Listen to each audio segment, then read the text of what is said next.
우리는 오늘 신명기 두 번째 말씀을 받게 됩니다. 신명기는 이제 요단강을 앞에 놓고 저 멀리 이제 들어가야 될 가나안 땅이 저기 보이고 있는 이런 상황에 이스라엘 백성들에게 모세가 주는 마지막 설교이죠. 마지막 설교이기 때문에 유언과도 같은 설교이기 때문에 모세는 더 진심을 담아 더 간절한 마음으로 더 꼭 기억해야 될 말씀을 지금 전하고 있는 것입니다. 전하고 있는데 그래서 이제 신명기 이 신자가 무슨 신자일까요? 믿을 신 나왔습니다. 할렐루야. 네. 새신 새신도 있습니다. 제가 교육전도사 때 어느 주 이제 제가 맡고 있던 부서 중고등부 부서 아이들에게 설교를 하면서 이 신명기 이렇게 설명을 했습니다. 이제 모세가 이렇게 말씀을 전하는 것이다. 그래서 모세가 이스라엘 백성을 잊어버리지 말고 새롭게 힘있게 말씀을 전해서 새신 그래서 신명기 이렇게 해서 말씀을 선포를 했습니다. 참 은혜로웠습니다. 끝나고 교사 선생님 한 분이 저에게 찾아오셨습니다. 목사님 한자를 좀 점검해 보셔야 될 것 같습니다. 점검해 보니까 새신이 아니었습니다. 납신자였습니다. 납신. 납신이라는 말이 무슨 뜻이냐면 거듭하다라는 뜻입니다. 거듭 신자입니다. 하나님의 신의 산에서 받았던 하나님의 율법의 말씀, 계명의 말씀을 거듭해서 반복해서 이야기한다. 그래서 신명기더라고요. 제가 얼마나 얼굴이 화끈거리고 창피했는지 모릅니다. 대가는 창피했지만 제가 죽을 때까지 납신자는 잊어버리지 않는 그런 말씀이 되었습니다. 여러분들 자녀들에게도 여러분들 거듭해서 말씀하시는 게 있으실 겁니다. 내가 꼭 죽을 때가 돼서 그런 게 아니라 우리 부모님들이 소중하게 생각하는 가치관이 있을 때 혹은 내가 중요하게 생각하는 어떤 것이 있을 때 우리는 거듭해서 이야기하게 되겠죠. 그래서 뭐라고 합니까? 애들이 엄마 아빠는 입만 열면 그 얘기 한다고. 엄마는 정말 잠꼬대를 해도 그 얘기 할 거라고. 엄마 아빠가 그 얘기하는 이유가 무엇이겠습니까? 중요하기 때문이죠. 지금 모세도 바로 그런 정말 중요한 말씀을 지금 이스라엘 백성들에게 전하고 있습니다. 그래서 지난 시간에 우리는 첫 번째로 여호와를 사랑하라. 이게 모세가 들려준 가장 중요한 첫 번째 메시지였습니다. 여호와를 사랑하라. 이제 오늘 두 번째 메시지는 바로 너희가 가나안 땅에 들어가서 이제 하나님의 백성으로 살 텐데 그 가나안 땅에 들어가서 어떻게 살아야 할 것인가 이거를 이야기를 합니다. 그래서 지금 사실 우리가 읽은 신명기 3장 8장 1절부터 3절까지의 내용을 보면 달리 표현하면 사람은 뭐로 사는가라는 겁니다. 사람은 무엇으로 살아가는 것일까? 제가 이 사람은 무엇으로 살아가는가 이 제목이 재밌어가지고 인터넷에서 검색을 했더니 비슷한 류의 제목들이 많더라고요. 책도 많고 드라마도 있고 어떤 영화도 있더라고요. 사람은 무엇으로 사는가? 여자는 무엇으로 사는가? 남자는 무엇으로 사는가? 우리가 각각 무엇으로 살아가는가? 어떻게 해야 살 수 있는가? 무엇이 힘이 되는가? 이런 여러 가지 의미가 여기에 담겨 있는 것 같습니다. 여러분 사람은 무엇으로 살죠? 어떻게 해야 어떻게 해야 살 수 있습니까? 사실 밥을 먹어야 삽니다. 물을 마셔야 살고 잠을 자야 살고 숨을 쉬어야 살 수 있습니다. 조금 더 현실적으로 말하자면 돈이 있어야 살고요. 건강이 있어야 살고 일할 자리가 있어야 살 수 있습니다. 그리고 가족과의 관계, 인간관계가 튼튼해야 우리는 살 수 있습니다. 여러분 중요한 것들입니다. 이런 것들은 틀린 말이 아닙니다. 하나님도 이런 현실을 절대 외면하지 않으십니다. 가볍게 말씀하지 않으십니다. 광야에서 이스라엘이 배고플 때 만나를 주셨고 목마를 때 물을 주셨습니다. 심지어 예수님은 주기도문 가운데 우리에게 일용할 양식을 주옵시고라고 기도하라고까지 가르쳐 주셨습니다.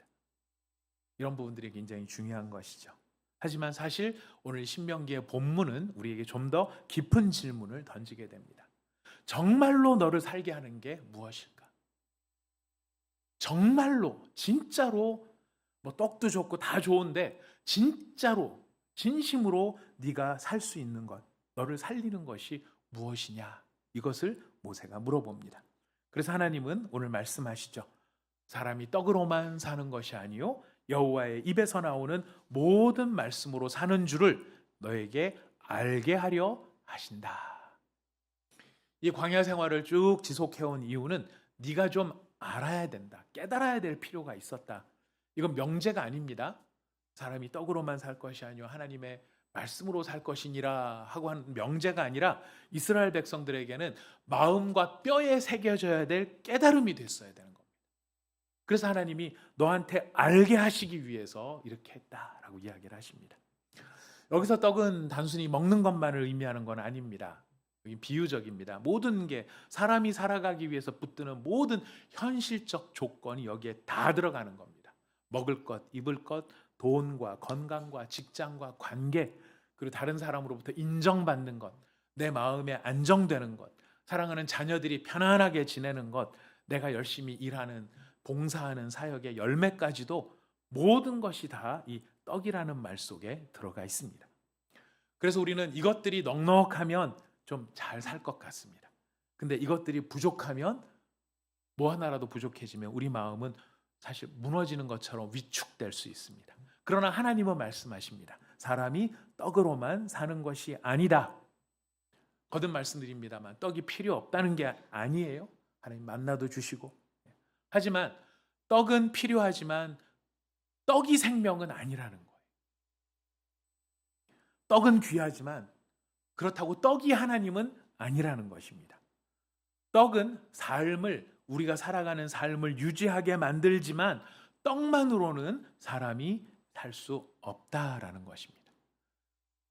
저는 이걸 오늘 말씀을 준비를 하면서 그런 질문도 한번 생각을 해봤습니다. 사람이 떡으로만 살 것이 아니요 이렇게 말씀하셨는데 만약 사람이 떡만으로 살 수 있다라고 하면 어땠을까? 사람이 떡으로만 살 것이요 만약 이렇게 말씀하셨다면 이 말씀의 의미는 어떻게 또 달라질까 이런 생각이 들었습니다. 만약 사람이 떡만으로 살 수 있다면 떡이 많은 사람은 보란 듯이 살겠죠. 하지만 떡이 부족한 사람은 절망할 수밖에 없을 것입니다. 생명의 기준이 하나님이 되는 게 아니라 생명의 기준이 자신이 무엇을 소유하고 얼마나 소유하느냐에 달려있게 될 것입니다. 참 그런 걸 생각을 해보니까 이 떡이 없다. 참 근데 사실 쉬운 문제가 아니구나. 새삼 더 한번 생각해 보았습니다. 여러분 떡이 없으면 사람은 고통스럽습니다. 그죠? 맞습니다. 떡이 없으면 고통스러운 게 사실입니다. 하지만 떡만 있으면 사람은 공허해집니다. 떡이 없으면 고통스럽지만 그렇다고 떡을 많이 가지고 있어 떡을 채우긴 했지만 떡만 있다면 사람은 공허합니다. 왜요? 사람은 떡만 먹도록 지은 존재가 아니기 때문에 그렇습니다. 사람은요, 하나님의 말씀을 듣고 하나님과 교제하고 또 하나님을 예배하도록 그렇게 살도록 지음받은 존재이기 때문에 사람은 떡이 있으면 다 될 것 같지만 떡으로 안 되더라는 것입니다. 공허하더라는 것입니다. 무언가 더 있어야 한다. 여러분 오늘 본문 말씀이 우리를 이 진리의 말씀으로 진짜 우리에게 무엇이 필요한가를 우리에게로 알려주십니다. 우리 본문 2절을 한번 같이 읽어보겠습니다. 본문 2절 말씀 읽어보겠습니다. 시작. 내 하나님 여호와께서 이 40년 동안에 내게 광야길을 걷게 하신 것을 기억하라. 이는 너를 어떠한지 그 명령을 지키는지 지키지 않는지 알려 하심이라. 자, 이스라엘 백성들은 가나안 땅 들어가기 직전입니다. 요단강 건너가기 직전입니다. 광야 40년이 거의 다 끝나갑니다. 근데 그 문턱에서 하나님이 이스라엘 백성에게 명령하시는 것은 하나입니다. 기억하라. 기억하라. 기억하라. 뭘 기억하라는 것일까요? 광야를 기억해라 이야기하십니다. 이 광야길을 걷게 하신 것을 기억해라. 왜 그럴까요?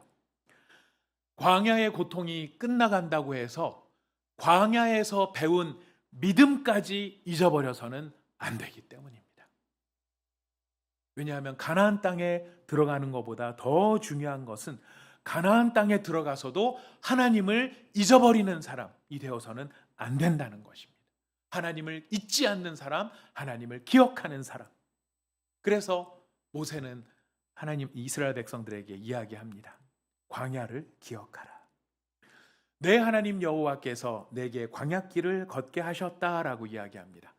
이스라엘 백성이 걸은 40년, 이건 이스라엘 백성들이 잘못했기 때문에 돌아가야 했던 세월이고 길들이었습니다.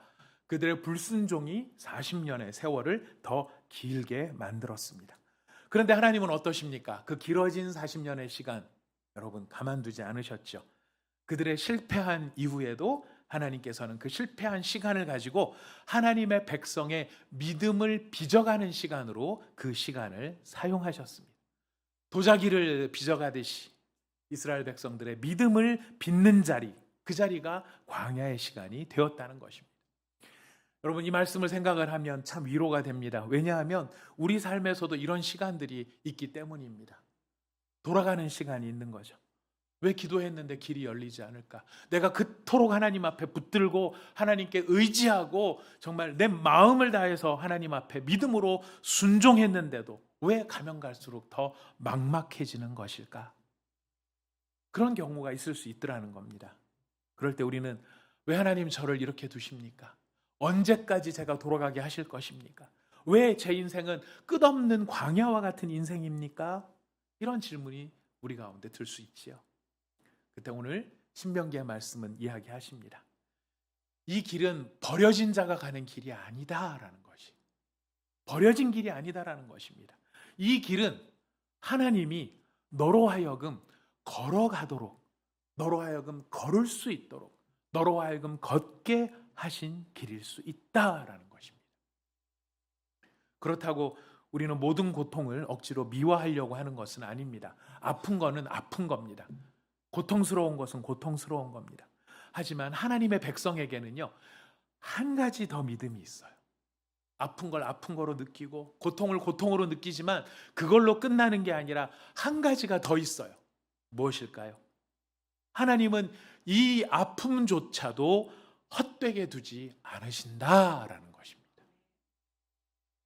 아픈 건 사실이지만 이 아픈 걸 그냥 아픈 것으로 끝내지 않으신다. 할렐루야입니다. 왜요? 여러분, 광야는 하나님이 없는 곳이 아닙니다. 광야에 불기둥이 있었고 구름기둥이 있었습니다. 물이 없을 때 물을 주셨고 먹을 것이 없을 때 만나를 주셨습니다. 광야는요, 힘든 곳이기는 해요. 광야 쉬운 사람 아무도 없습니다. 세상 그 누가 광야가 쉽겠습니까? 맞습니다. 광야는 힘든 곳입니다. 하지만 하나님이 없는 곳은 아니었습니다. 광야에 하나님이 계신 것입니다. 그 광야에서 하나님은 이스라엘을 낮추시고 시험하셨습니다. 하나님이 이스라엘을 몰라서 시험하신 게 아니라 이스라엘 사람, 이스라엘 자신이 자기의 실체가 어떤지를 좀 직면하라고 하나님이 시험하신 겁니다. 우리는, 저도 마찬가지더라고요. 말씀을 준비하면서 생각해 보니까 사람은 평안할 때 자기의 실력이 어떤지를 잘 모르는 것 같아요. 만사가 다 편안하고 만사가 다 물 흐르듯이 흘러가고 다 좋으면 사람은 자기들의 영적 실력이 어떤지, 내 믿음이 어떤지, 내 마음이 어떤지를 잘 모릅니다. 근데 이게 어디서 드러날까요? 광야가 오면 드러나요. 배가 고파지면 속마음이 드러나요. 기다림이 길어지면 진짜 내가 뭘 의지하고 살아가는지가 깨달아지더라는 것입니다. 이스라엘의 실력이 광야에서 다 드러났습니다. 배고프면 원망하고 목마르면 불평하고 길이 길어지면 애굽을 그리워합니다. 몸은 애굽에서 나왔는데 마음은 애굽과 함께 동행하며 돌아가고 있는 것입니다. 여러분, 이거 우리도 마찬가지, 별반 다르지 않습니다. 통장의 잔고가 줄어듭니다. 괜찮으십니까? 통장의 잔고가 이만큼 있었을 때는 이만큼 있으면 좋겠다 생각해서 이만큼이 됐어요. 이만큼 있어도 그거 살만했는데 이만큼 있으니까 너무 좋아요. 근데 이만큼에서 요만큼 줄어들어요. 그러면 우리는 더 그래도 이만큼 더 남았잖아 이렇게 생각하는 게 아니라 요만큼 줄어든 것 때문에 불안해지는 걸 느낍니다. 우리의 건강이 엑스레이를 찍고 CT를 찍었는데 뭐가 보입니다. 철렁하죠. 여러분, 우리 자녀들 만만하지 않습니다. 자녀들의 문제가 만만하지 않습니다. 우리 자녀들을 잘 키우고 싶은데 답이 안 보여요. 여러분, 그러면 우리 안에 뭐가 올라옵니까? 통장의 잔고가 줄어들고 건강이 이상하다 그러고 내 사랑하는 자녀들을 잘 기르고 싶은데 그게 내 뜻대로 되지 않을 때 우리의 마음속에서 무엇이 올라옵니까? 기도입니까? 원망입니까? 순종입니까? 조급함입니까? 아니면 하나님을 향한 신뢰입니까? 아니면 내가 가지고 있는 이 떡이 줄어들까 봐, 빼앗길까 봐 두려워하는 불안감입니까? 광야는 우리의 실력을 다 드러냅니다. 우리가 정말 뭘 생명처럼 여기고 붙들고 살아가는지를 적나라하게 보여줍니다. 그래서 하나님이 우리 보고 아이고 그럴 줄 알았다. 너 이 정도밖에 안 되는 너. 뭐 괜찮을 때는 뭐 할렐루야 어쩌고 그러더니 내가 너 그럴 줄 알았다. 이렇게 우리를 조롱하기 위해서 낮추시는 것이 아닙니다. 왜 낮추실까요? 살리기 위해서 낮추시는. 내 진짜 실력을 봐야 괜찮아요. 전 믿음이 있어요. 하나님 사랑해요. 하다가 실제로 광야를 만나니 내가 떡만 바라보고 살고 있었구나. 이거를 깨닫게 하시는 거예요. 이걸 깨달아야 눈을 들어 살아계신 하나님을 바라보게 될 수 있기 때문입니다. 여러분, 그러니까 우리는 광야를 지날 때 이렇게 기도해야 합니다. 하나님, 이 시간이 저를 무너뜨리기만 하는 시간이 되지 않게 하여 주시옵소서. 이 광야를 지나며 제 마음을 보게 하여 주시옵소서. 제가 뭘 붙들고 살아가고 있는지를 깨닫게 하여 주시옵소서. 그래서 우리 주님을 더 깊이 신뢰하는 사람으로 저를 빚어 주시옵소서. 광야를 지나며 하나님은 우리의 마음을 드러내게 하십니다. 두 번째로 하나님은 이 광야를 지나며 떡이 참 중요한 것이지만 그러나 이 떡에는 한계가 있다. 이거를 우리에게 가르쳐 주십니다. 우리 3절 상반절 말씀 읽어보겠습니다. 3절 상반절 한번 읽어봅시다. 시작. 너를 낮추시며 너를 줄이게 하시며 또 너도 알지 못하며 내 조상들도 알지 못하던 만나를 내게 먹이신 것은 거기까지입니다. 여러분, 하나님은 이스라엘을 낮추기만 하신 게 아니라요, 줄이게도 하셨대요. 좀 전 낯설었습니다. 여러분 괜찮으십니까? 하나님 보통 공급하시는 하나님, 우리가 줄일 때 먹이시는 하나님이로만 생각하는데 오늘 본문을 보니까 하나님이 이스라엘 백성을 줄이게 하셨대요. 일부러 굶주리게 하셨다라는 겁니다. 왜 그럴까요? 무엇이 생명의 근원인지를 우리에게 알려주시기 위해서 그래요. 여러분, 배가 고프면 온통 뭐만 생각하죠?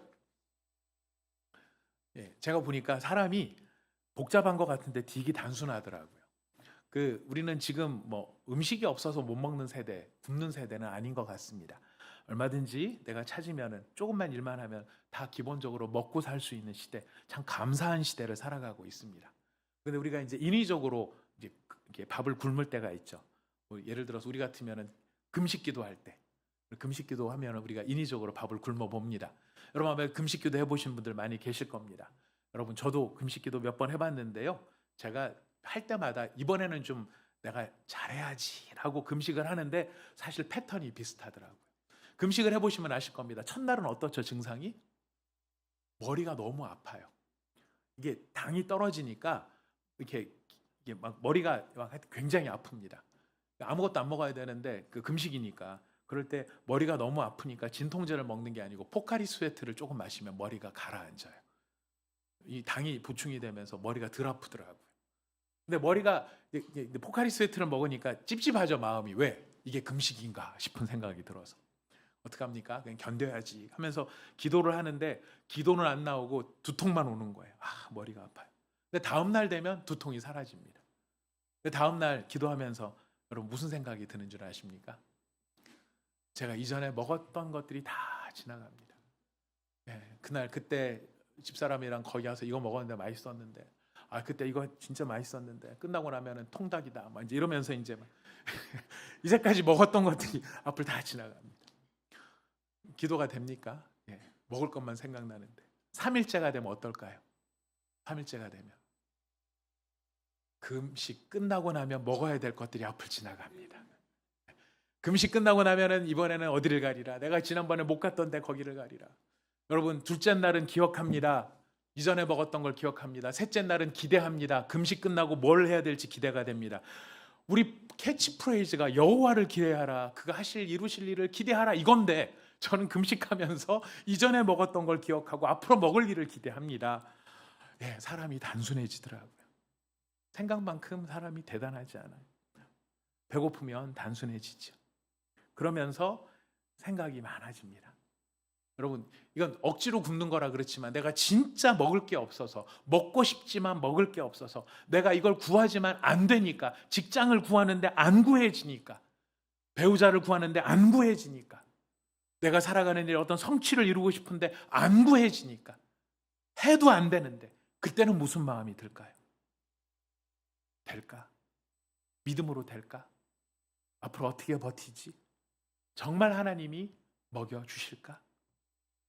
이스라엘 백성이 거기까지 몰려간 겁니다. 하나님이 굶게 하신 겁니다. 거기까지 밀어붙이신 겁니다. 과연 될까? 여러분, 바로 그 자리에서 하나님이 만나를 내려주십니다. 여러분, 이 만나의 특징이 있어요. 만나는 그들이 알지 못했던 것이죠. 한 번도 경험 안 해요. 성경에 보니까 그 조상들도 알지 못하던 음식이라고 해요. 무슨 뜻일까요? 이스라엘의 경험 밖에 있었던 겁니다. 이스라엘의 계산 밖에 있었던 겁니다. 그들이 만나가 내리는 걸 처음 보면서 뭐라고 말합니까? 고래와 난데스까? 이것이 무엇이냐? 왜 그렇게 얘기를 해요? 경험 못 해봤던 거거든요. 그들의 계산 안에 들어와 있던 게 아니에요. 이게 뭘 얘기하느냐면요, 하나님의 공급은 그들의 계산이 끝난 자리에서, 안 될 것 같다고 하는 자리에서 하나님의 공급이 시작된다는 것입니다. 이스라엘은 떡이 없으면 죽는다고 생각하고 있는데 하나님이 말씀하신 거예요. 니들이 아는 떡이 전부가 아니라는 거예요. 니들이 알고 있는 그 떡이 전부가 아니다. 네 머릿속에서, 네 계산 속에서, 네 상황 속에서 기대할 수 있는 그걸 공급해 주는 게 아니다라는 거예요. 내가 말하면, 내가 명령하면 광야에서도 식탁은 펼쳐진다. 내가 말하면 아무것도 없어 보이고 기대할 수 없었던 그곳에서 너희가 알지 못하는 것들이 너희에게 제공될 수 있다는 거예요. 무슨 뜻일까요? 너희의 생명은 떡에 달린 것이 아니라 나에게 달린 것이라. 우리 얼마나 자주 인생을 계산합니까? 통장에 이 정도는 있어야지, 이 일이 풀려야지, 이 조건이 갖춰져야지. 맞습니다. 여러분, 준비는 필요합니다. 게으른 것과 여러분 믿음은 다른 거예요. 내가 게을러 터져갖고 안일해 있으면서 하나님 다 알아서 해주실 거야, 이것이 믿음이라고 하지 않습니다. 준비하셔야 됩니다. 하지만 기억해야 됩니다. 준비가 구원은 아니에요. 자원이 필요하지만 자원이 생명은 아니에요. 돈이 필요하지만 돈이 하나님은 아닙니다. 건강이 귀하지만 건강이 우리를 구원해 주는 것은 아니에요. 사람의 도움이 너무 감사하지만 사람이 내 인생의 주인이 될 수는 없다는 것입니다. 제가 왜 이 말씀을 드리냐면, 우리는 자주 하나님이 주신 떡을 하나님보다 더 의지하더라는 거예요. 하나님이 선물로 주신 것을 하나님보다 더 귀하게 여기더라는 것입니다. 여기서 인간의 모순이 드러납니다. 모순을 보니까 그래요. 우리 아까 떡에 여러 요소들이 있었죠. 돈도 있고 건강도 있고 가정도 있고 사람의 인정도 있고 뭐 여러 가지 요인이 있어요. 자녀들도 있어요. 자, 그런데 이게 다 채워졌다고 가정해 봅시다. 근데 사람이 보니까요, 이 사람이 느끼는 행복이 어디에서 결정되느냐면, 이 모든 것들이 갖추어졌을 때 이만큼 채워진 그것으로 행복을 느끼는 게 아니라, 이게 이만큼 채워졌다 하더라도 안 채워진 한 가지의 그 결핍이 인간의 행복을 결정하더라는 거예요. 무슨 말이냐면, 돈도 있어요, 나도 건강도 해요, 애도 건강해요, 우리 집 개까지 다 건강해요. 근데 자녀가 속을 새겨요. 그러면 내가 가진 돈, 내가 가진 건강, 그것으로 행복하고 만족해하는 게 아니라 속 썩이고 있는 자녀 때문에 우리의 마음이 무너지는. 자녀도 있어요, 배우자도 건강하고 다 좋아요. 그런데 어느 날 종합검진 결과를 받으러 갔더니 큰 병원으로 가보셔야 되겠습니다. 이 말을 듣는 순간 모든 게 다 무너지는 느낌입니다. 우리는 이런 조건들이 다 갖추어졌을 때에 이것 때문에 기뻐하기보다는 내게 부족한 그것, 그 결핍에 우리가 끌려다니는 것들을 보게 되더라는 거예요. 그래서 이미 가지고 있는 99가지의 은혜는 희미해지고 없는 것 한 가지가 내 인생 전체를 몰고 다니더라 하는 것입니다. 이게 떡으로만 사는 인간의 비극이에요. 이스라엘도 그랬습니다. 여러분, 그들에게 아무것도 없었던 게 아닙니다. 그들에게는 하나님도 있었고 구름 기둥, 불 기둥도 있었고 만나도 있었고 물도 있었습니다. 메추라기도 있었습니다. 그런데 그들은 있는 것을 바라보며 감사한 게 아니라 없는 것에 마음을 빼앗겼다. 고기가 없어요. 부추가 없어요. 상추가 없어요. 마늘이 없어요. 쌈장이 없으니 간이 안 맞아요. 이게 이스라엘의 모습이었던 것이죠. 원망은요, 아무것도 없기 때문에 생기는 게 아닙니다. 이미 주신 은혜보다 아직 없는 떡을 더 크게 생각하기 때문에 생기는 것이 원망인 것입니다. 우리는 안 그렇습니까? 이미 받은 은혜가 있어요. 큰 은혜가 있어요. 그렇지만 우리는 이미 받은 큰 은혜를 기억하는 게 아니라 아직 없는 하나 때문에 이미 받은 은혜 전체를 잊어버려요. 그리고 내 인생을 없는 그것으로 해석하는 거예요. 내가 자녀가 막 너무 공부를 잘해서 스카이를 막 들어가고, 스카이까지는 아니더라도 인서울 하고 너무 좋아요. 너무 감사한데 너 정말 너무 열심히 했다, 애썼다. 근데 내가 이 애비를 잘못 만나서 내 인생은 글렀다. 우리가 돈이 많고 뭐가 많고 다 많고 행복한데 나는 부모를 잘못 만나서 내 인생은 항상 꼬였어. 여러분, 인생을 해석하는데 그 결핍 하나 가지고 내 인생을 해석을 하는 것이, 하나님이 왜 광야에 이스라엘을 훈련시키셨을까요? 없는 것을 보게 하시려고 하는 것이 아니라 없는 것보다 더 크신 하나님을 보게 하시려고 광야에서 훈련을 시키신 것입니다. 말씀으로 사는 사람이 부족함이 없는 사람은 아닙니다. 말씀으로 살아도 부족함이 많아요. 부족함이 있을 수 있어요. 하지만 말씀으로 사는 사람이 다른 건 하나입니다. 부족함보다 더 크신 하나님을 기억하는 사람. 이 사람이 성도인 것입니다. 이 사람이 신자인 것입니다. 말씀으로 살아도 아픈 건 아픈 겁니다. 성도도 자녀 문제 앞에서 눈물이 납니다. 여러분, 자녀들의 사춘기는 언제 끝날까요? 시작을 언제 할까요? 요새 그러더라고요. 돌 지나면 바로 시작한다고. 입 터지면 바로 사춘기 시작한다고 얘기하더라고요. 근데 끝날 생각을 안 한대요. 끝날 생각을 안 해요. 여러분, 자녀들 가운데서 그냥 적당히 속을 새기는 건 뭐 그러려니 하게 되지만 우리 가운데 이야기를 듣다 보면은요, 정말 자녀들, 형제들끼리 싸움을 하는데 그냥 싸우는 게 아니라 누가 하나가 피가 날 때까지 싸우는 가정도 있어요. 그리고 부모가 막 괴로워하는데 그 부모 앞에서 자기 몸을 이렇게 상하게 하는 그런 안타까운 이야기들도 보게 돼요. 이게 한 번도 아니고 두 번도 아니고 거듭 그런 일이 생기면 여러분, 그 부모는 무슨 정신으로 살아가겠습니까? 흔들린단 말이죠. 어려워요. 맞아요.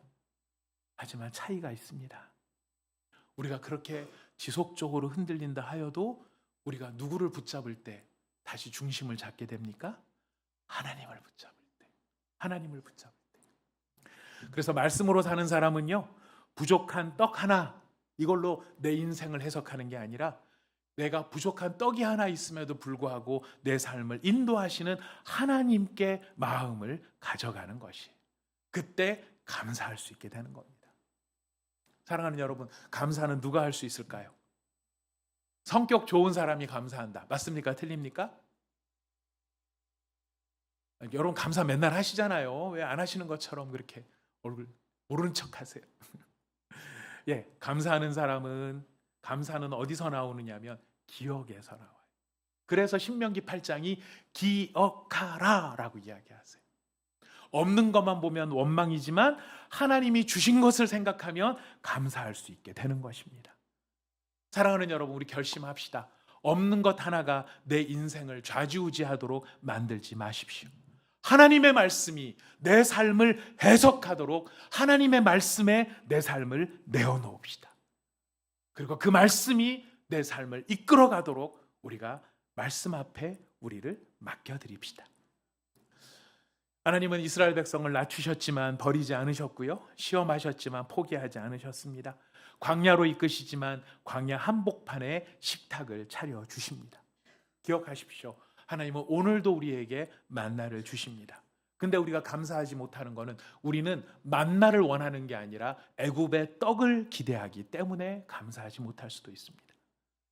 익숙한 것, 내가 계산할 수 있는 것, 내 바운더리 안에 들어오고 내 손에서 주물럭거릴 수 있는 그것을 기대하니까 어쩌면 우리는 감사를 잊고 있는지 모릅니다. 하지만 여러분, 우리가 상상할 수 없는 그 이상의 것을 주실 수 있는 분이 하나님이신 줄 믿습니다. 하나님 광야에서 만나를 주신 것입니다. 여러분, 이렇게 믿음으로 사는 길, 이 믿음으로 사는 길은 어떻게 완성이 될까요? 우리 3절 하반절 말씀을 읽어보도록 하겠습니다. 우리 아까 읽은 다음에 사람이 떡으로만, 여기 한번 읽어보겠습니다. 여기서부터 읽어보겠습니다. 시작. 사람이 떡으로만 사는 것이 아니요 여호와의 입에서 나오는 모든 말씀으로 사는 줄을 내가 알게 하려 하심이니라. 떡이 중요하지 않다가 아닙니다. 하지만 분명히 선언합니다. 떡으로만 살 수 없습니다. 여러분, 떡이 있어도 죽을 수 있습니다. 풍요로움이 있어도 무너질 수 있습니다. 모든 조건이 갖추어져도 영혼이 메마를 수도 있습니다. 하지만 가진 것이 비록 적다 하여도 하나님의 말씀 안에 살아있는 사람은 여러분 견딜 수 있습니다. 왜 그럴까요? 이유는 하나입니다. 사람이 하나님의 말씀으로 지음받은 존재이기 때문에 그렇습니다. 창세기 1장에서 하나님은 하나님이 말씀하니 빛이 생깁니다. 여러 가지가 생깁니다. 생명이 솟아났습니다. 인간이 생명이 되었습니다. 그래서 인간은 하나님의 말씀이 있어야 살 수 있는 존재입니다. 떡은요, 몸은 채우지만 영혼은 못 채워요. 기억해야 됩니다. 떡은 하루를 버티게 만들지만 존재의 의미를 부여하지는 못합니다. 떡은 생활을 가능하게 하지만 나의 죄와 죽음과 허무의 문제를 해결해 주지는 못해요. 그래서 떡이 없으면 고통스럽지만 떡만 있으면 공허한 것이. 사랑하는 여러분, 우리 이스라엘 백성이 광야에서, 그 광야에서도 살아남을 수 있었던 것, 하나님이 말씀하셨고 그 말씀대로 만나가 내렸기 때문입니다. 근데 우리 기억해야 됩니다. 만나가 이스라엘을 살린 게 아닙니다. 더 정확히 말하면 만나를 보내신 하나님의 말씀이 이스라엘을 살리신 것입니다. 여러분, 말씀으로 산다. 참 우리도 그렇게 살고 싶어요. 하지만 솔직히 말하면 우리 자주 흔들리지 않습니까? 떡이 흔들리면 마음이 흔들려요. 아까 말씀드렸죠? 통장의 잔고가 줄어들면 우리 마음이 줄어들어요. 마음만 줄어듭니까? 믿음도 작아지더라고요. 사람의 인정이 사라지면요, 내 존재까지도 무너지는 것 같아요. 우린 정말 인정이 필요한 존재들입니다. 여러분, 서로 많이 칭찬해 주셔야 됩니다. 소중하다고 손도 잡아주시고 안아주시기도 하셔야 됩니다. 그런데 이 사람이 얼마나 인정에 목이 마르고 대단하게 느끼냐면, 카톡방에서 다 하트 쳐주는데 나만 빼놓고 쳐줬어. 우리는 생각이 많아집니다. 뭐지? 인간이 뭐지? 왜 나만 빼놨지? 왜 나만 하트를 안 쳐주지? 어제 하트 쳐줬는데 오늘 하트 안 쳐주면 또 우리는 고민이 생깁니다. 밤사이에 무슨 일이 있었던 걸까? 내가 뭐를 잘못한 걸까? 여러분, 우리 인간이 대단합니까? 뭐 몇백억 이런 거 다 필요하겠죠. 주면 좋겠죠. 근데 우리는 카톡방에 올라오는 하트 하나만 없어도 마음이 요동할 수 있는 사람입니다. 맞아요. 우리는 이렇게 연약해요. 그러니 우리가 결심한다고 나아질 수 있을까? 아닙니다. 사실 이 본문은 우리가 이렇게 연약하고 자주 흔들리기 때문에 사실은 우리가 어디로 가야 하는지를 알려줍니다. 말씀으로 간다 그랬죠? 이 말씀으로 간다는 게 무슨 뜻일까요? 예수 그리스도 앞으로 우리를 인도하는 것이. 마태복음 4장에 보면 예수님이 광야에서 40일을 금식하십니다. 마귀가 말합니다. 네가 만일 하나님의 아들이거든 이 돌이 변해서 떡덩이가 되게 해라. 여러분 이게 무슨 시험일까요? 네가 만약 하나님의 아들이라면 이 돌들로 떡덩이가 되게 하라. 핵심은 그거예요. 하나님의 말씀을 기다리지 말고 네가 만들어 먹어라 그거예요. 하나님을 의지하지 말고 네가 할 수 있으면 네가 해서 네 능력으로 살아라 이거예요. 순종하려는 생각하지 말고 생존에 집중해라. 마귀의 말은 교묘한 것이. 하나님 의지하느라고 불안해하지 말고 네가 많이 갖고 있으면 떵떵거리고 살 수 있잖아. 그때 예수님이 대답하신 말이 오늘의 본문이에요. 기록되었을 때 사람이 떡으로만 살 것이 아니요 하나님의 입으로부터 나오는 모든 말씀으로 살 것이니라. 우린 여기서 복음을 만나게 됩니다. 이스라엘은 광야에서 실패했습니다. 배고픔 앞에서 원망했고 갈증 앞에서 불신했습니다. 그러나 예수님은 이스라엘이 실패한 바로 그 광야에서 승리하셨습니다. 배고픔 앞에서 말씀을 붙드셨고요. 내 눈앞의 필요보다 아버지의 뜻을 더 귀하게 여기셨습니다. 예수님은 실패한 이스라엘의 자리에서 승리한 참 이스라엘이 되셨고요. 예수님은 하나님께 온전히 순종하는 참 아들이 되신 것입니다. 그것으로 끝나셨습니까? 아닙니다. 말씀을 순종하셨을 뿐만 아니라 우리에게 생명을 주시는 생명의 참 떡이 되신 것입니다. 나는 생명의 떡이라. 사랑하는 여러분, 말씀을 정리합니다. 광야에 만나는 하루를 살리는 떡입니다. 하지만 예수님은 영원한 생명을 주시는 분이십니다. 만나는요, 먹어도 다시 배가 고팠지만 예수님께 나오는 사람은 영혼의 가장 깊은 굶주림에서 살아남게 하시는 것입니다. 아까 말씀드렸죠? 떡이 없으면 고통이지만 떡만 있으면 허무함이라고요. 여러분, 이 허무함은 불신자들만의 이야기가 아닙니다. 우리 가운데 우리는 열심히 정말 삶을 살아갑니다. 게으르지 않습니다. 열심히 가정을 위해서, 자녀를 위해서 애를 씁니다. 교회 나와서 봉사도 합니다. 찬양대도 합니다. 찬양팀도 합니다. 교사도 합니다. 남들이 수고하지 않는 수고를 열심히 합니다.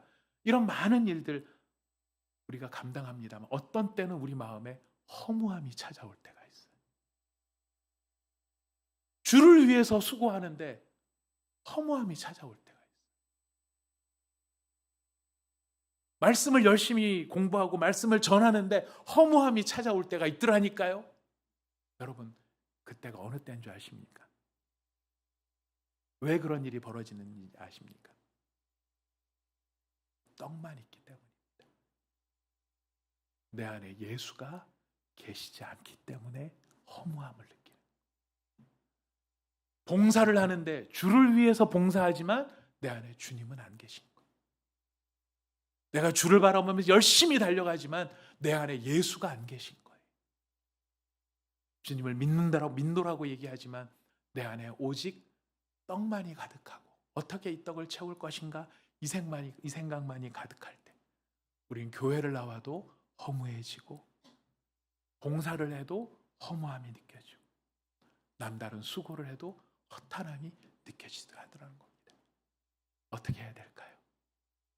예수를 구해야 됩니다. 성도의 생명은 예수 그리스도예요.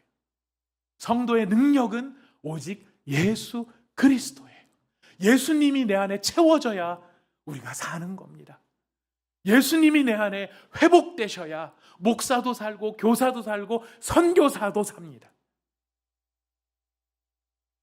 우리 제 얼굴에 침 뱉는 얘기 같아서 조심스럽습니다만 제가 우리 교회 기도 후원하는 선교사님 한 분이 와서 이야기를 하시더라고요. 정말 목사님 이런 사역을 하면서 사역이 얼마나 풍성했는지 몰라요. 이슬람에서 사역하고 계시거든요. 이슬람에서 사역하면서 정말 문화사역도 이렇게 되고 너무너무 좋아졌는데 어느 날 신고가 들어갔대요. 이 사람 문화사역하는 게 아니라 선교하고 있다. 누가 신고했는지 아십니까? 다른 선교사님이 선교 신고하셨대. 자기는 사역이 안 되고 이분은 사역이 막 올라가니까 마음에 시기심이 생긴 거예요. 질투심이 생긴 거예요. 근데 더 큰 거는 공허함이 생겼다. 어떻게 그럴 수가? 우리 그렇잖아요. 어떻게 그럴 수가? 진짜 어떻게 다른 것도 아니잖아요. 잘 되면 박수 쳐주고 더 같이 잘하면 될 텐데 이게 우리 생각이에요. 근데 여러분 남 얘기니까 그렇지 내 얘기 대보세요. 우리도 쉽지 않아요. 뭐가 채워지지 않기 때문일까요? 예수가 채워지죠. 예수가 내 안에 계시지 않고 예수님이 내 안에 충만하지 않으니까 우리는 그런 일들을 경험할 수 있는 것입니다. 그래서 우리는 그 생명의 떡이신 예수님을 바라는 겁니다. 그 생명의 떡이신 예수님이 내 안에 채워지기를 바라고 충만해지기를 바라는 것입니다. 그 예수님이 충만해질 때 우리는 기쁨을 회복하고요, 소망을 회복하고요, 다시 살아야 될 이유를 찾게 되는 것입니다.